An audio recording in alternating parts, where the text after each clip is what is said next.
Punjabi radio USA ਸਮੇਤ ਜਗਤ ਭਰ ਦੇ ਵਿੱਚ ਜਿੰਨੀਆਂ ਸੰਗਤਾਂ ਹੈ ਨੇ ਦੇਸ਼ਾਂ ਵਿਦੇਸ਼ਾਂ ਦੇ ਵਿੱਚ ਵਾਸਤੇ ਨਾਨਕ ਨਾਮ ਲੇਵਾ ਨੇ ਜਿਹੜੇ ਉਹਨਾਂ ਨੂੰ ਅਸੀਂ ਜੀ ਆਇਆਂ ਨੂੰ ਕਹਿੰਦੇ ਆ, ਖੁਸ਼ਾਮਦੀਦ ਕਹਿੰਦੇ ਆ। ਬਾਬਾ ਨਾਨਕ ਦੀ ਧਰਤੀ ਇਸ ਪਵਿੱਤਰ ਜਨਮ ਸਥਾਨ ਤੇ ਜਿਹਨੂੰ ਗੁਰਦੁਆਰਾ ਸ੍ਰੀ ਜਨਮ ਸਥਾਨ ਨਨਕਾਣਾ ਸਾਹਿਬ ਕਿਹਾ ਜਾਂਦਾ ਹੈ, ਜਿਹੜਾ ਹਰ ਸਿੱਖ ਪੰਥ ਦੇ ਮੰਨਣ ਵਾਲੇ ਦੇ ਸੁਪਨਿਆਂ ਦੀ ਜਾ ਹੈ। ਔਰ ਅੱਜ ਇਸ ਕਵਰੇਜ ਦੇ ਵਿੱਚ ਮਸੂਦ ਮੱਲੀ ਆਪਣੇ ਸਭ ਦਰਸ਼ਕਾਂ ਦਾ ਔਰ ਰੇਡੀਓ ਰਾਹੀਂ ਸੁਣਨ ਵਾਲੇ ਸਰੋਤਿਆਂ ਦਾ ਬੜਾ ਨਿੱਘਾ ਜਿਹਾ ਸਵਾਗਤ ਕਰਦਾ ਹੈ। ਬੜਾ ਖੁਸ਼ੀ ਔਰ ਚਾਅ ਮਹਿਸੂਸ ਕਰ ਰਹੇ ਹਾਂ। ਵੈਸੇ ਤਾਂ ਅਸੀਂ 12 ਸਾਲਾਂ ਤੋਂ ਇਹ ਕਵਰੇਜ ਤੁਹਾਡੇ ਲਈ ਪੇਸ਼ ਕਰ ਰਹੇ ਹਾਂ, ਪਰ ਅੱਜ ਦੀ ਕਵਰੇਜ ਇਸ ਕਰਕੇ ਵੀ ਖਾਸ ਹੈ ਕਿ ਮੇਰੇ ਨਾਲ ਮੌਜੂਦ ਨੇ ਕਮਿਸ਼ਨਰ ਨਨਕਾਣਾ ਸਾਹਿਬ ਜਨਾਬ ਜ਼ਾਹਿਦ ਵੜਾਈ ਸਾਹਿਬ। ਸਰ ਜੀ ਆਇਆਂ ਨੂੰ ਕਹਿੰਦੇ ਆ ਔਰ welcome to the Punjabi radio USA।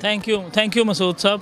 ਔਰ ਜ਼ਾਹਿਦ ਸਾਹਿਬ ਦੇ ਨਾਲ ਗੱਲਬਾਤ ਕਰਕੇ ਮੇਰੇ ਚਾਅ ਇਸ ਲਈ ਵੀ ਦੁਨੇ ਹੋ ਗਏ ਕਿ ਸਾਨੂੰ ਸਾਡੀ ਨਾਨੀ ਦਾਦੀ ਹਰ ਨਲਾਇਕੀ ਤੇ ਕਹਿੰਦੀ ਸੀ ਕਿ ਜੱਟਾਂ ਦੇ ਨਿਆਣੇ ਕਦੀ ਕਚਹਿਰੀਆਂ ਕਦੀ ਥਾਣੇ, ਤੇ ਮੈਨੂੰ ਚਾਅ ਇਸ ਲਈ ਮਹਿਸੂਸ ਹੋ ਰਿਹਾ ਕਿ ਜੱਟਾਂ ਦਾ ਬਾਲ ਪਹਿਲੀ ਵਾਰ ਨਨਕਾਣੇ ਦਾ ਕਮਿਸ਼ਨਰ ਬਣਿਆ। ਸਰ ਇਹ ਚਾਅ ਤੁਹਾਡੇ ਵਾਸਤੇ ਵੀ ਦੂਣਾ ਚੁਣਾ ਹੋਏਗਾ, ਕੀ ਮਹਿਸੂਸ ਕਰ ਰਹੇ ਜੇ? ਪਹਿਲੇ ਤਾਂ ਮੈਂ ਜ਼ਾਤੀ ਸਵਾਲ ਪੁੱਛਾਂਗਾ, ਫਿਰ ਮੈਂ ਜਿਹੜੇ ਉਪਰਾਲੇ ਨੇ ਉਸ ਪਾਸੇ ਆਵਾਂਗਾ।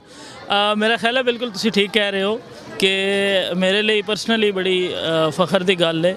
I am very proud that I'm serving here। और मैं समझना कि अल्लाह पाक दे हर काम 'ਚ बेहतरी होंदी है। और ਜਦੋਂ ਮੇਰੀ ਇੱਥੇ ਪੋਸਟਿੰਗ ਹੋਈ ਤੇ ਮੇਰੇ ਜ਼ਿਹਨ 'ਚ ਇਹ ਹੀ ਆਇਆ ਕਿ ਸ਼ਾਇਦ ਅੱਲਾਹ ਪਾਕ ਨੇ ਮੈਨੂੰ ਇਸ ਲਈ ਚੁਣਿਆ ਹੋਵੇ ਕਿ ਮੇਰੇ ਕੋਲੋਂ ਸੇਵਾ ਕਰਾਣੀ ਹੋਵੇ, ਖਿਦਮਤ ਕਰਾਣੀ ਹੋਵੇ ਇੱਥੇ ਦੇ ਲੋਕਾਂ ਦੀ। ਔਰ ਜਿਸ ਤਰ੍ਹਾਂ ਇਹ ਇੱਕ ਈਵੈਂਟ ਚੱਲ ਰਿਹਾ ਹੈ ਬਾਬਾ ਗੁਰੂ ਨਾਨਕ ਦੀ ਬਰਥਡੇ ਸੈਲੀਬ੍ਰੇਸ਼ਨਸ ਦਾ, ਤੇ ਉਸ ਦੇ ਵਿੱਚ ਤੁਸੀਂ ਦੇਖ ਹੀ ਰਹੇ ਹੋ ਕਿ ਅਸੀਂ ਐਡਮਿਨਿਸਟ੍ਰੇਸ਼ਨ ਪੁਲਿਸ ਇੱਥੇ ਦੀ ਸਾਰੀ ਜਿਹੜੀ ਹੈ ਉਹ ਅਸੀਂ ਭਰਪੂਰ ਤਰੀਕੇ ਨਾਲ ਪਾਰਟਿਸਿਪੇਟ ਵੀ ਕਰ ਰਹੇ ਹਾਂ ਔਰ ਭਰਪੂਰ ਤਰੀਕੇ ਨਾਲ ਇਨਵੋਲਵ ਵੀ ਹਾਂ ਹਰ ਲਿਹਾਜ਼ ਨਾਲ। ਔਰ ਆਪਣੇ ਆਉਣ ਵਾਲੇ ਜਿਹੜੇ ਮਹਿਮਾਨ ਨੇ ਉਹਨਾਂ ਨੂੰ ਅਸੀਂ ਵੈਲਕਮ ਵੀ ਕਰ ਰਹੇ ਹਾਂ ਔਰ ਫੈਸਿਲਿਟੇਟ ਵੀ ਕਰ ਰਹੇ ਹਾਂ। ਸੋ ਆਈ ਥਿੰਕ ਮੈਂ ਬਹੁਤ ਅੱਛਾ ਫੀਲ ਕਰ ਰਿਹਾ ਔਰ ਬਹੁਤ ਅੱਛਾ ਮੈਨੂੰ ਲੱਗ ਰਿਹਾ ਹੈ ਕਿ ਮੈਂ ਇਸ ਸੇਵਾ ਦੇ ਵਿੱਚ ਸ਼ਾਮਲ ਹਾਂ ਆਪਣੀ ਅਫੀਸ਼ੀਅਲ ਔਰ ਪਰਸਨਲ ਕੈਪੈਸਿਟੀ ਦੇ ਵਿੱਚ। ਵਾਹ, ਅੱਛਾ ਸਰ, ਦੁਨੀਆ ਭਰ ਦੇ ਵਿੱਚ ਇਸ ਵੇਲੇ ਕਰੋਨਾ ਦੀ ਮਹਾਮਾਰੀ ਹੈ ਜਿਹੜੀ ਉਹਨੇ ਆਪਣੇ ਪੰਜੇ ਗੱਡੇ ਨੇ। ਹੌਲੀ ਹੌਲੀ ਵੈਕਸੀਨ ਜਿੱਥੇ ਜਿੱਥੇ ਹੋਣ ਡਈ ਹੈ ਉੱਥੇ ਕੋਈ ਸਾਹ ਉਮੀਦ ਲੈਣ ਦੇ ਨੇ। ਪਾਕਿਸਤਾਨੀ ਸਰਕਾਰ ਨੇ ਬੜਾ ਗੱਜ ਵੱਜ ਕੇ ਜਗਤ ਭਰ ਦੇ ਵਿੱਚ ਵਸਦੀਆਂ ਨਾਨਕ ਨਾਮ ਲੇਵਾ ਸੰਗਤਾਂ ਨੇ ਜਿਹੜੀਆਂ ਉਹਨਾਂ ਨੂੰ ਇਸ ਵਾਰ ਵੀ ਕਿਹਾ ਕਿ ਜੇ ਤੁਸੀਂ ਖੁੱਲ੍ਹੇ ਦੀਦ ਦਰਸ਼ਨ ਨੇ ਜਿਹੜੇ ਉਹ ਕਰਨ ਆਓ, ਸਾਡੇ ਵੱਲੋਂ ਜਨਾਬ ਤੁਹਾਨੂੰ ਖੁੱਲ੍ਹਾ ਸੱਦਾ ਹੈ, ਵੀਜ਼ੇ ਓਪਨ ਹਨ। ਕੀ ਕੋਈ ਇਨਫੋਰਮੇਸ਼ਨ ਹੈ, ਕੀ ਕੋਈ ਜਾਣਕਾਰੀ ਹੈ ਜਿਹੜੀ ਸਾਡੇ ਸੁਣਨ ਵਾਲਿਆਂ ਨੂੰ ਦੱਸੋਗੇ? ਔਰ ਜਗਤ ਭਰ ਤੋਂ ਕਿੰਨੀਆਂ ਕੁ ਸੰਗਤਾਂ ਆ ਰਹੀਆਂ, ਕੋਈ ਉਸ ਬਾਰੇ ਜਾਣੂ ਕਰਾਉਣਾ। ਜੀ ਬਿਲਕੁਲ, ਜਿਸ ਤਰ੍ਹਾਂ ਤੁਹਾਨੂੰ ਪਤਾ ਹੈ ਕਿ ਜਿਹੜੀ ਬਾਬਾ ਗੁਰੂ ਨਾਨਕ ਦੀ 550ਵੀਂ ਸਾਲਗਿਰਾ ਸੀ ਉਹਦੇ ਉੱਤੇ ਭਰਪੂਰ ਪਾਰਟਿਸਪੇਸ਼ਨ ਹੋਈ ਸੀ ਲੋਕਾਂ ਦੀ, ਕਿਉਂਕਿ ਉਹ ਪ੍ਰੀ ਕੋਵਿਡ ਟਾਈਮ ਸੀ। ਲੇਕਿਨ ਲਾਸਟ ਈਅਰ ਅਨਫੋਰਚੂਨੇਟਲੀ ਕੋਵਿਡ ਕਰਕੇ ਤੇ ਜ਼ਿਆਦਾ ਲੋਕਾਂ ਨੂੰ ਨਾ ਵੀਜ਼ੇ ਇਸ਼ੂ ਹੋ ਸਕੇ ਟਰੈਵਲ ਰਿਸਟ੍ਰਿਕਸ਼ਨਸ ਦੀ ਵਜ੍ਹਾ ਤੋਂ, ਔਰ ਬਾਕੀ ਜਿਹੜੇ ਹੈਲਥ ਰਿਲੇਟਡ ਇਸ਼ੂਸ ਹਨ। ਇਸ ਦਫਾ ਅਲਹਮਦੁਲਿਲਾ ਪਾਕਿਸਤਾਨ ਦੀ ਹਕੂਮਤ ਦਾ ਜਿਹੜਾ ਵੈਕਸੀਨੇਸ਼ਨ ਦਾ ਪ੍ਰੋਗਰਾਮ ਹੈ ਉਹ ਬੜਾ ਸਕਸੈਸਫੁਲੀ ਚੱਲ ਰਿਹਾ ਔਰ ਇੱਕ ਕੰਸੀਡਰੇਬਲ ਪਾਪੂਲੇਸ਼ਨ ਜਿਹੜੀ ਹੈ ਉਹ ਵੈਕਸੀਨੇਟ ਹੋ ਚੁੱਕੀ ਹੈ। ਡਿਸਟ੍ਰਿਕਟ ਨਨਕਾਣਾ ਦੇ ਵਿੱਚ ਵੀ ਜਿਹੜੀ ਐਲੀਜੀਬਲ ਪਾਪੂਲੇਸ਼ਨ ਹੈ ਉਹਦੇ ਵਿੱਚ 70% ਤੋਂ ਜ਼ਿਆਦਾ ਸਾਡੇ ਪਾਪੂਲੇਸ਼ਨ ਜਿਹੜੀ ਹੈ ਉਹ ਵੈਕਸੀਨੇਟ ਹੋ ਚੁੱਕੀ ਹੈ। ਬਾਕੀ ਜਿਸ ਤਰ੍ਹਾਂ ਤੁਸੀਂ ਕਿਹਾ ਕਿ ਇਸ ਦਫਾ ਗੌਰਮੈਂਟ ਆਫ ਪਾਕਿਸਤਾਨ ਨੇ ਬਿਲਕੁਲ ਖੁੱਲ੍ਹੇ ਦਿਲ ਨਾਲ ਇੰਡੀਆ ਦੇ ਆਉਣ ਵਾਲੇ ਯਾਤਰੀਆਂ ਨੂੰ ਵੀ ਔਰ ਬਾਕੀ ਦੁਨੀਆ ਭਰ ਦੇ ਆਉਣ ਵਾਲੇ ਯਾਤਰੀਆਂ ਨੂੰ ਵੀ ਬਿਲਕੁਲ ਖੁੱਲ੍ਹਾ ਇੱਕ ਹੈ, ਸਿਰਫ ਉਹ ਵੈਕਸੀਨੇਟਡ ਹੋਣੇ ਚਾਹੀਦੇ ਨੇ, ਬਾਕੀ SOPs ਨੂੰ ਫਾਲੋ ਕਰਨ। ਇੱਥੇ ਵੀ ਸਾਡੀ ਵੈਕਸੀਨੇਸ਼ਨ ਦਾ ਬੂਥ ਹੈ, ਬਾਕੀ ਹੈਲਥ ਦੀ ਫੈਸਿਲਿਟੀਜ਼ ਵੀ ਕਾਇਮ ਨੇ। ਇਸ ਦਫਾ ਜਿਹੜੀ ਇੱਕ ਜੈਨਰਸ ਪਾਲਿਸੀ ਹੈ ਉਸ ਦੇ ਮੁਤਾਬਕ 3000 ਦੇ ਕਰੀਬ ਸਾਡੇ ਯਾਤਰੀ ਭਾਈ ਜਿਹੜੇ ਨੇ, ਸਿੱਖ ਕਮਿਊਨਿਟੀ ਦੇ ਭਾਈ ਜਿਹੜੇ ਨੇ ਉਹ ਇੰਡੀਆ ਤੋਂ ਤਸ਼ਰੀਫ ਲਿਆ ਰਹੇ ਨੇ। ਕੋਈ 1000 ਦੇ ਕਰੀਬ ਸਿੱਖ ਯਾਤਰੀ ਜਿਹੜੇ ਹੈ ਨੇ ਉਹ ਦੁਨੀਆ ਭਰ ਤੋਂ, ਜਿਹਦੇ ਵਿੱਚ ਅਮਰੀਕਾ, ਕੈਨੇਡਾ, ਬਰਤਾਨੀਆ, ਬਾਕੀ ਮੁਲਕਾਂ ਦੇ ਉੱਤੋਂ ਤਸ਼ਰੀਫ ਲਿਆ ਰਹੇ ਨੇ। ਔਰ ਸਾਡੇ ਇੱਕ ਅੰਦਾਜ਼ੇ ਦੇ ਮੁਤਾਬਕ ਕੋਈ 10 ਤੋਂ 12000 ਵਿਦਿਨ ਪਾਕਿਸਤਾਨ ਜਿਹੜੇ ਹੈ ਨੇ ਯਾਤਰੀ ਹੈ ਨੇ, ਹਿੰਦੂ ਔਰ ਸਿੱਖ ਜਿਹੜੇ ਨੇ ਉਹ ਤਸ਼ਰੀਫ ਲਿਆ ਰਹੇ ਨੇ। ਸੋ ਇੱਕ ਤੁਸੀਂ ਦੇਖੋ ਤੇ ਅੱਜ ਤੀਸਰਾ ਦਿਨ, ਜਿਹੜੇ 3 ਦਿਨ ਹੈ ਨੇ ਮੁਕਰਰਾ, ਉਹਨਾਂ ਦੇ ਵਿੱਚੋਂ ਇਹ ਪਹਿਲਾ ਦਿਨ ਵੀ ਨਹੀਂ ਹੈ ਤੇ ਅੱਜ ਇੰਨੀ ਤੁਸੀਂ ਰੌਣਕ ਇੱਥੇ ਦੇਖ ਰਹੇ ਹੋ।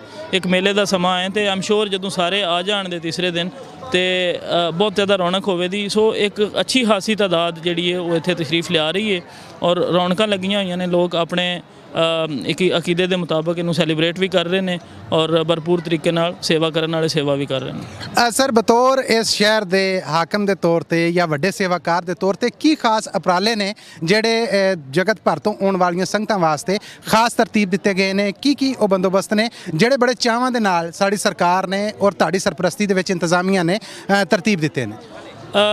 ਬਿਲਕੁਲ ਜੀ, ਅਸੀਂ ਹਰ ਲਿਹਾਜ਼ ਨਾਲ ਕੋਸ਼ਿਸ਼ ਕੀਤੀ ਹੈ ਕਿ ਜਿਹੜੇ ਆਉਣ ਵਾਲੇ ਸੰਗਤਾਂ ਨੇ, ਜਿਹੜੇ ਆਉਣ ਵਾਲੇ ਜੱਥੇ ਨੇ ਮੁਖਤਲਿਫ ਜਗ੍ਹਾ ਤੋਂ ਆ ਰਹੇ ਨੇ, ਜਿਸ ਤਰ੍ਹਾਂ ਮੈਂ ਦੱਸਿਆ ਉਹਨਾਂ ਨੂੰ ਹਰ ਲਿਹਾਜ਼ ਨਾਲ ਫੈਸਿਲਿਟੇਟ ਕਰੀਏ। ਅੱਛਾ, ਉਹਦੇ ਵਿੱਚ ਸਭ ਤੋਂ ਪਹਿਲੇ ਤੇ ਸਿਕਿਉਰਿਟੀ ਦੇ ਅਰੇਂਜਮੈਂਟਸ ਨੇ, ਸਿਕਿਉਰਿਟੀ ਦੇ ਭਰਪੂਰ ਅਰੇਂਜਮੈਂਟਸ ਕੀਤੇ ਗਏ ਨੇ। ਜ਼ਿਲ੍ਹੇ ਦੀ ਨਫਰੀ ਵੀ ਹੈ, ਜ਼ਿਲ੍ਹੇ ਤੋਂ ਬਾਹਰੋਂ ਵੀ ਜਿੱਥੋਂ ਸਾਨੂੰ ਰਿਕੁਆਇਰਮੈਂਟ ਸੀ ਅਸੀਂ ਨਫਰੀ ਮੰਗਵਾਈ ਹੈ। ਬੰਬ ਡਿਸਪੋਜ਼ਲ ਸਕੁਆਡ ਹੈ, ਸਪੈਸ਼ਲ ਬ੍ਰਾਂਚ ਤੇ ਲੋਕ ਲੱਗੇ ਹੋਏ ਨੇ। ਇਸੇ ਤਰ੍ਹਾਂ ਅਸੀਂ ਇੱਥੇ ਆਉਣ ਵਾਲੇ ਯਾਤਰੀਆਂ ਨੂੰ ਖਾਸ ਤੌਰ 'ਤੇ ਜਿਹੜੇ ਦੂਸਰੇ ਮੁਲਕਾਂ ਤੋਂ ਆ ਰਹੇ ਨੇ, ਕਰੰਸੀ ਐਕਸਚੇਂਜ ਦੇ ਬੂਥ ਬਣਾਏ ਹੋਏ ਨੇ, ਯੂਟਿਲਿਟੀ ਸਟੋਰ ਹੈ, ਇਸ ਤੋਂ ਇਲਾਵਾ ਪੋਸਟ ਆਫਿਸ ਹੈ। ਇਸ ਤੋਂ ਇਲਾਵਾ ਅਸੀਂ ਫੀਲਡ ਹਸਪੀਟਲ ਇੱਕ ਬਣਾਇਆ ਹੈ, ਉਹ ਤੁਸੀਂ ਦੇਖਣਾ ਜ਼ਰੂਰ। ਉਹ ਬੜਾ ਅੱਛਾ ਅਸੀਂ ਐਫਰਟ ਕਰਕੇ ਕੋਈ 12-14 ਬੈਡਸ ਦਾ ਫੀਲਡ ਹਸਪੀਟਲ ਹੈ। ਫਿਰ ਜਿਹੜਾ ਡਿਸਟ੍ਰਿਕਟ ਹੈੱਡਕੁਆਟਰ ਹਸਪੀਟਲ ਹੈ ਉਹਦੇ ਵਿੱਚ ਅਸੀਂ ਇੱਕ ਵਾਰਡ ਮੁਖਤਸ ਕੀਤਾ ਹੈ ਸਿਰਫ ਯਾਤਰੀਆਂ ਲਈ, ਕਿ ਖੁਦਾ ਨਾ ਖਾਸਤਾ ਕੋਈ ਇਵੈਂਚੁਅਲਿਟੀ ਹੋਵੇ, ਕਿਸੇ ਨੂੰ ਜ਼ਰੂਰਤ ਪਵੇ ਤਾਂ ਉਹਨੂੰ ਬਿਹਤਰੀਨ ਹੈਲਥ ਫੈਸਿਲਿਟੀਜ਼ ਮਿਲਣ। ਇਸੇ ਤਰ੍ਹਾਂ ਸਫਾਈ ਸੁਥਰਾਈ ਦੇ ਬਿਹਤਰੀਨ ਇੰਤਜ਼ਾਮਾਤ ਹੈ ਨੇ।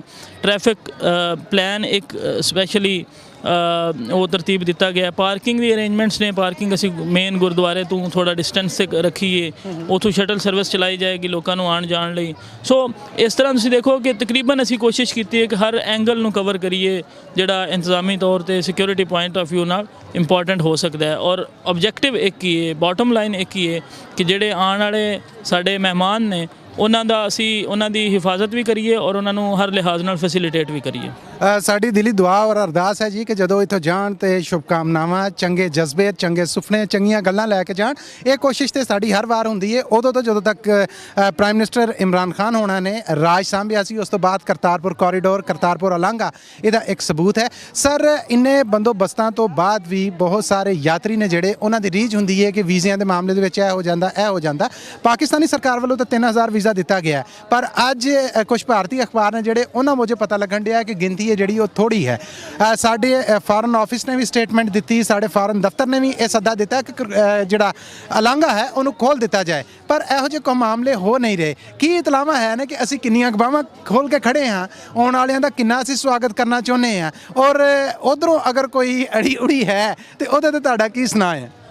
ਮੇਰਾ ਇਹ ਖਿਆਲ ਹੈ ਕਿ ਪਾਕਿਸਤਾਨ ਦੀ ਹਕੂਮਤ ਦੀ ਪਾਲਿਸੀ ਤਾਂ ਬੜੀ ਕਲੀਅਰ ਹੈ ਕਿ ਅਸੀਂ ਚੂੰਕਿ ਪਾਕਿਸਤਾਨ ਦੇ ਵਿੱਚ ਜਿਹੜੇ ਮਕਾਮਾਤ ਹੈ ਨੇ ਉਹ ਸਾਡੀ ਸਿੱਖ ਭਾਈਆਂ ਲਈ ਇੰਤਹਾਈ ਜ਼ਿਆਦਾ ਮਜ਼ਹਬੀ ਤੌਰ ਤੇ ਅਹਿਮ ਨੇ, ਉਹਨਾਂ ਦੇ ਇੱਕ ਰੂਹਾਨੀ ਅਟੈਚਮੈਂਟ ਹੈ ਇਹਨਾਂ ਜਗ੍ਹਾਵਾਂ ਦੇ ਨਾਲ। ਤੇ ਪਾਕਿਸਤਾਨ ਦੀ ਗਵਰਨਮੈਂਟ ਦੀ ਇਹੀ ਪਾਲਿਸੀ ਹੈ ਕਿ ਇਹਨਾਂ ਨੂੰ ਭਰਪੂਰ ਤਰੀਕੇ ਨਾਲ ਫੈਸਿਲਿਟੇਟ ਕੀਤਾ ਜਾਏ ਤਾਂ ਕਿ ਆਪਣੇ ਉਹ ਦਿਲ ਦੇ ਜਿਹੜੇ ਅਰਮਾਨ ਨੇ, ਰੀਝਾਂ ਨੇ ਜਿਹੜੀਆਂ ਉਹ ਪੂਰੀਆਂ ਕਰ ਸਕਣ ਔਰ ਆਪਣੀ ਹਾਜ਼ਰੀ ਵੀ ਦੇਣ, ਮੱਥਾ ਵੀ ਟੇਕਣ, ਆਪਣੀ ਅਰਦਾਸ ਵੀ ਕਰਨ ਆਪਣੀ ਅਕੀਦੇ ਵਾਲੀ ਜਗ੍ਹਾ ਤੇ ਆ ਕੇ। ਬਹਰਹਾਲ ਜੋ ਇੰਡੀਆ ਦੀ ਗਵਰਨਮੈਂਟ ਦੀ ਪਾਲਿਸੀ ਉਹਦੇ ਤੇ ਤਾਂ ਮੈਂ ਕਮੈਂਟ ਨਹੀਂ ਕਰ ਸਕਦਾ, ਲੇਕਿਨ ਪਾਕਿਸਤਾਨ ਦੀ ਗਵਰਨਮੈਂਟ ਦੀ ਪਾਲਿਸੀ ਬਹੁਤ ਜ਼ਿਆਦਾ ਕਲੀਅਰ ਹੈ। ਔਰ ਅੱਜ ਮੈਂ ਸ਼ਾਮ ਨੂੰ ਨਿਊਜ਼ ਵਿੱਚ ਪੜ੍ਹ ਰਿਹਾ ਸੀ ਕਿ ਕਰਤਾਰਪੁਰ ਕੋਰੀਡੋਰ ਇੰਡੀਆ ਨੇ ਐਗਰੀ ਕਰ ਲਿਆ ਕਿ ਉਹ ਖੋਲ੍ਹਣ ਦੇ, ਕੱਲ੍ਹ ਤੋਂ ਸਟਾਰਟਿੰਗ ਫਰਮ ਟੁਮਾਰੋ 3 ਦਿਨ ਲਈ ਸ਼ਾਇਦ ਉਹ ਕੋਰੀਡੋਰ ਖੁੱਲ੍ਹ ਰਿਹਾ। ਸੋ ਉੱਥੋਂ ਲੋਕਾਂ ਦੀ ਆਈ ਥਿੰਕ ਫ੍ਰੀ ਮੂਵਮੈਂਟ ਤੋਂ ਲੋਕਾਂ ਦੀ ਜਿਹੜੀ ਦਿਲ ਦੀ ਇੱਕ ਖੁਆਇਸ਼ ਹੈ ਸੀ ਉਹ ਸ਼ਾਇਦ ਪੂਰੀ ਹੋ ਰਹੀ ਹੈ ਇਸ ਤਰ੍ਹਾਂ। ਜੀ, ਸਰਕਾਰੀ ਕਹਿ ਲਵੋ ਕਿ ਉਹਦੇ 'ਚ ਛਾਂ ਦੇ ਵਿੱਚ ਇਹ ਖਬਰ ਹੈ ਜਿਹੜੀ ਅਸੀਂ ਪੰਜਾਬੀ ਰੇਡੀਓ USA ਵਾਲਿਆਂ ਵਾਸਤੇ ਬ੍ਰੇਕ ਕਰ ਰਹੇ ਹਾਂ ਕਿ ਸਾਨੂੰ ਕਮਿਸ਼ਨਰ ਨਨਕਾਣਾ ਸਾਹਿਬ ਜ਼ਾਹਦ ਵੜਾਈ ਸਾਹਿਬ ਨੇ ਦੱਸਿਆ ਕਿ ਸਾਡੇ ਗੁਆਂਢੀ ਮੁਲਕ ਨੇ ਕਰਤਾਰਪੁਰ ਅਲਾਂਘਾ ਜਿਹੜਾ ਉਹ ਖੋਲ੍ਹਣ ਦੀ ਹਾਮੀ ਭਰ ਰਹੀ ਹੈ। ਰੱਬ ਕਰੇ ਕਿ ਹੁਣ ਸੰਗਤਾਂ ਨੇ ਜਿਹੜੀਆਂ ਉਹ ਵੀ ਆ ਕੇ ਜੀ ਜਾਨ ਥਾੜ ਸਕਣ। ਸਰ, ਮੈਂ ਤੁਹਾਡੇ ਕੀਮਤੀ ਵੇੜੇ ਦੇ ਵਿੱਚੋਂ ਤੁਹਾਨੂੰ ਖਿੱਚ ਲਿਆ ਆ, ਇਹ ਸਾਡੇ ਚਾਹ ਛਾਲਾ ਮਾਰਨ ਡੇ ਨੇ। ਸਾਡੇ ਸੁਣਨ ਵਾਲਿਆਂ ਲਈ, ਸਾਡੇ ਦੇਖਣ ਵਾਲੇ ਦਰਸ਼ਕਾਂ ਵਾਸਤੇ ਦੱਸਣਾ ਕਿ 3 ਦਿਨ ਵਾਸਤੇ ਕੀ ਖਾਸ ਉਪਰਾਲੇ ਨੇ, ਕੀ ਖਾਸ ਪ੍ਰੋਗਰਾਮ ਨੇ ਔਰ ਉਹਨਾਂ ਦੀ ਤਰਤੀਬ ਕੀ ਹੈ, ਅਗਰ ਤੁਸੀਂ ਉਹਦੇ ਜਾਣੂ ਹੋਵੋ। ਜੀ, ਜਿਹੜੇ 3 ਦਿਨ ਨੇ ਦੇ would actually start from tomorrow. So ਉਹਦੇ ਵਿੱਚ ਕੱਲ ਸ਼ਾਮ ਤੱਕ ਸਾਡੇ ਕੋਲ ਜਿਹੜੇ ਇੰਡੀਆ ਤੋਂ ਯਾਤਰੀ ਸਾਹਿਬਾਨ ਆ ਰਹੇ ਨੇ ਉਹ ਕੱਲ ਸ਼ਾਮ ਤੱਕ ਇੱਥੇ ਪਹੁੰਚ ਜਾਣਗੇ। ਉਹਨਾਂ ਦੇ ਮੁਖਤਲਿਫ ਜੱਥੇ ਜਿਹੜੇ ਵਿਦਿਨ ਕੰਟਰੀ ਤੋਂ ਆ ਰਹੇ ਨੇ ਉਹ ਤੁਸੀਂ ਦੇਖ ਹੀ ਰਹੇ ਹੋ ਕਿ ਲੋਕ ਆ ਰਹੇ ਨੇ, ਮੁਸਲਸਲ ਆ ਰਹੇ ਨੇ, ਟ੍ਰੇਨ ਤੋਂ ਆ ਰਹੇ ਨੇ, ਬੱਸਾਂ ਤੋਂ, ਆਪਣੀ ਪ੍ਰਾਈਵੇਟ ਗੱਡੀਆਂ ਤੋਂ ਆ ਰਹੇ ਨੇ। ਇਸੇ ਤਰ੍ਹਾਂ ਬਾਕੀ ਮੁਲਕਾਂ ਤੋਂ ਲੋਕ ਵੀ ਆਉਣਾ ਸ਼ੁਰੂ ਹੋ ਚੁੱਕੇ ਨੇ। ਸੋ ਅਰੇਂਜਮੈਂਟਸ ਮੁਕੰਮਲ ਨੇ ਹਰ ਲਿਹਾਜ਼ ਨਾਲ। ਬਾਕੀ ਉਹ ਲੋਕ ਆਉਂਦੇ ਨੇ ਇੱਥੇ, ਅਕੋਮੋਡੇਸ਼ਨ ਦਾ ਬਿਹਤਰੀਨ ਬੰਦੋਬਸਤ ਹੈ, ਉਹ ਰਹਿੰਦੇ ਨੇ, ਸੈਟਲ ਇਨ ਹੁੰਦੇ ਨੇ ਆਪਣੀਆਂ ਮੁਖਤਲਿਫ ਜਗ੍ਹਾ ਤੇ। ਇੱਥੇ ਚੂँਕਿ ਇਸ ਸ਼ਹਿਰ ਦੇ ਵਿੱਚ 8-9 ਗੁਰਦੁਆਰੇ ਨੇ, ਸੋ ਉਹਨਾਂ ਦੀ ਫ੍ਰੀ ਮੂਵਮੈਂਟ ਹੈ, ਜਿੱਥੇ ਵੀ ਜਾਣਾ ਚਾਹਣ ਹਾਜ਼ਰੀ ਦਿੰਦੇ ਨੇ, ਮੱਥਾ ਟੇਕਦੇ ਨੇ, ਆਪਣੀ ਅਰਦਾਸ ਕਰਦੇ ਨੇ। ਸੋ ਜ਼ਿਆਦਾ ਜਿਹੜਾ ਇੱਕ ਹੈ ਤੁਸੀਂ ਕਹਿ ਲਓ ਕਿ ਇੱਕ ਇਕੱਠ ਹੁੰਦਾ ਹੈ, ਜ਼ਿਆਦਾ ਲੋਕ ਇਕੱਠ ਹੁੰਦੇ ਨੇ। ਉਹ ਜਿਹੜਾ ਤੀਸਰਾ ਦਿਨ ਹੋਵੇਗਾ 19 ਨਵੰਬਰ ਦਾ ਦਿਨ ਹੋਵੇਗਾ, ਉਸ ਦਿਨ ਹੋਵੇਗਾ ਉਸ ਦਿਨ ਉਹ ਨਗਰ ਕੀਰਤਨ ਹੈ ਜਿਹੜਾ ਜਲੂਸ ਦੀ ਸ਼ਕਲ ਵਿੱਚ ਉਹ ਪਹਿਲੇ ਇਸ ਗੁਰਦੁਆਰਾ ਤੋਂ ਸ਼ੁਰੂ ਕਰਦੇ ਨੇ ਔਰ ਜਿਹੜਾ ਆਖਰੀ ਗੁਰਦੁਆਰਾ ਹੈ ਅਗਰ ਅਸੀਂ ਡਾਇਰੈਕਸ਼ਨ ਵਾਈਜ਼ ਦੇਖੀਏ ਗੁਰਦੁਆਰਾ ਕਿਆਰਾ ਸਾਹਿਬ ਉੱਥੇ ਜਾ ਕੇ ਟਰਮੀਨੇਟ ਹੁੰਦਾ ਹੈ। ਸੋ ਇਹ ਮੇਨ ਈਵੈਂਟ ਹੈ। ਤੋ ਉਹ ਇਸ ਦੇ ਵਿੱਚ ਪਾਕਿਸਤਾਨ ਦੀ ਹਕੂਮਤ ਦੇ, ਪੰਜਾਬ ਹਕੂਮਤ ਦੇ ਵੀ ਜਿਹੜੇ ਵੱਡੇ ਹੈ ਨੇ, ਮਿਨਿਸਟਰ ਵਗੈਰਾ ਵੀ ਤਸ਼ਰੀਫ ਲਿਆਉਂਦੇ ਨੇ।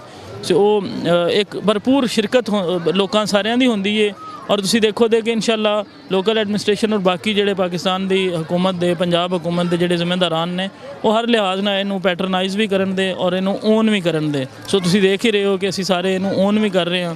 ਸੋ ਇੱਕ ਹੁੰਦਾ ਆਪਣੀ ਰਿਸਪੌਂਸਿਬਿਲਿਟੀ ਨੂੰ ਵੈਸੇ ਫਰਜ਼ ਸਮਝ ਕੇ ਅਦਾ ਕਰਨਾ, ਇੱਕ ਹੁੰਦਾ ਉਹਨੂੰ ਓਨ ਕਰਕੇ ਅਦਾ ਕਰਨਾ। ਸੋ ਅਸੀਂ ਕੋਸ਼ਿਸ਼ ਕਰ ਰਹੇ ਹਾਂ ਕਿ ਅਸੀਂ ਇਸ ਜ਼ਿੰਮੇਦਾਰੀ ਨੂੰ ਓਨ ਕਰਕੇ ਅਦਾ ਕਰੀਏ।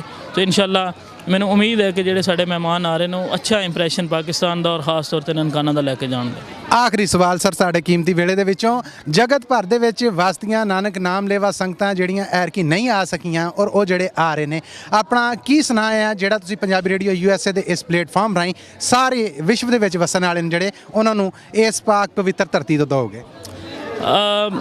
ਸਭ ਤੋਂ ਪਹਿਲੇ ਤਾਂ ਬਹੁਤ ਸਾਰੀਆਂ ਨੇਕ ਖਵਾਹਿਸ਼ਾਤ, ਬਹੁਤ ਸਾਰੀਆਂ ਸ਼ੁਭਕਾਮਨਾਵਾਂ ਇਸ ਨੇਕ ਧਰਤੀ ਤੋਂ ਜਿੱਥੇ ਮੈਂ ਖੜਿਆ ਗੁਰਦੁਆਰਾ ਜਨਮ ਅਸਥਾਨ ਦੇ ਵਿੱਚ।